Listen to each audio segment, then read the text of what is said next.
বাংলাদেশে হবে না নির্বাচন, ভারতে বসে শেখ হাসিনাই ঘোরাবেন খেলা। হ্যাঁ, বাংলাদেশে ভোট বয়কটের ডাক দিয়ে দিলেন শেখ হাসিনা। নির্বাচনে নেই আওয়ামী লীগ সমর্থকেরা। দেশে ফেরা নিয়ে কি বললেন? শেখ হাসিনার সমর্থকেরা ভোট দেবে না বাংলাদেশে। তাহলে কি বাংলাদেশে ভোট ছাড়াই নির্বাচন হবে নাকি? আওয়ামী লীগ না থাকলে ভোট দেবে কে? আমার দলকে বাদ দিলে কোটি মানুষ ভোট দেবে না।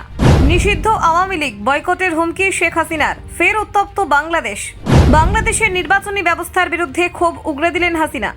রয়টার্সে বিস্ফোরক। শেখ হাসিনা বললেন, আওয়ামী লীগকে বাদ দিয়ে বৈধ সরকার সম্ভব নয়। দেশে ফিরবেন না হাসিনা। আওয়ামী লীগের স্বীকৃতি না পেলে কঠোর অবস্থান প্রাক্তন প্রধানমন্ত্রীর। বাংলাদেশে নির্বাচনের আগে সংকট ঘনীভূত। হাসিনার বয়কট বার্তা চমকে দিল বিশ্বকে। তাহলে কি বাংলাদেশে ভোট হবে না? দেখুন, বাংলাদেশের রাজনৈতিক অঙ্গনে ফের উত্তেজনা চরমে।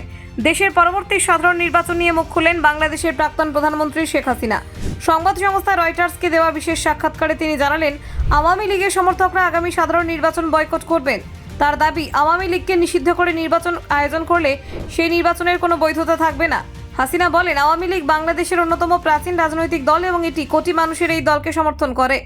যদি তাদের ভোটাধিকার কেড়ে নেওয়া হয় তাহলে নির্বাচনের ফলাফল জনগণের প্রকৃত ইচ্ছার প্রতিফলন ঘটাবে না। তার মতে, দেশের রাজনৈতিক স্থিতিশীলতা বজায় রাখতে হলে সব পক্ষকে নির্বাচনী প্রক্রিয়ায় অংশ নেওয়ার সুযোগ দিতে হবে। প্রাক্তন প্রধানমন্ত্রী আরও বলেন, তিনি নিজের সমর্থকদের জন্য অন্য কোনো দলকে সমর্থন করার আহ্বান জানাবেন না, বরং তিনি চান অন্তর্বর্তী সরকার আওয়ামী লীগকে নির্বাচনের প্রতিদ্বন্দ্বিতা করার সুযোগ দিক। হাসিনা বলেন, আপনি একটি কার্যকর রাজনৈতিক ব্যবস্থায় লক্ষ লক্ষ মানুষের ভোটাধিকার কেড়ে নিতে পারেন না। এটা গণতন্ত্রের পরিপন্থী।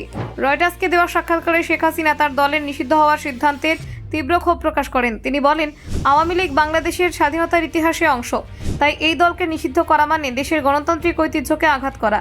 বাংলাদেশে 2024 সালে আগস্ট মাসে শেখ হাসিনার সরকারের পতনের পর থেকে আওয়ামী লীগকে নিষিদ্ধ করার দাবি জোরালো হয়। মোহাম্মদ ইউনূসের নেতৃত্বাধীন অন্তর্বর্তী সরকার দলের বিরুদ্ধে যুদ্ধাপরাধ এবং মানবাধিকার লঙ্ঘনের অভিযোগ তোলে। সেই যুক্তিতে এই দলটিকে নিষিদ্ধ ঘোষণা করা হয়। এমনকি আওয়ামী লীগের ছাত্র সংগঠন বাংলাদেশের ছাত্রলীগকেও ইতিমধ্যে নিষিদ্ধ ঘোষণা করা হয়েছে। তাদের বিরুদ্ধে সহিংসতা, দুর্নীতি এবং রাজনৈতিক দমননীতির অভিযোগ রয়েছে বলে দাবি অন্তর্বর্তী সরকারের।